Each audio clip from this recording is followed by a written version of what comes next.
Hey, I'm Butch Benoit with Kenworth of Louisiana, and we're here today to talk about the ash treatment system and the maintenance of those systems on these trucks. If you find yourself in a situation where the check engine light's on, the wind blowing signal's on, you need to bring the truck in to have it checked out. If we find the codes for high differential pressure, it's probably time to have the DPF cleaned. So at that time, the DPF will be removed, taken off. We'll send this off to gray to have it cleaned. While it's been sent off to gray, we're going to take time to check the hydrocarbon doser and the depth doser, the rest of the system, make sure everything's working correctly.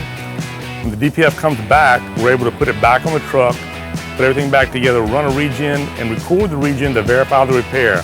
Once that's done, we can return the truck to service. So we sent the DPF to be cleaned. We're going to put it inside the machine and have it pneumatically cleaned. It's a process where there's high pressure air is blown through the DPF, top and bottom, to clean the ash out. Once that's done, Chris is going to take it out of the machine and flow test it. Depending on the flow test readings, it may or may not need to be baked. So when you find yourself in need of this service or any other service for big trucks, just visit us at any one of our 7 locations in Louisiana. More than happy to help you out.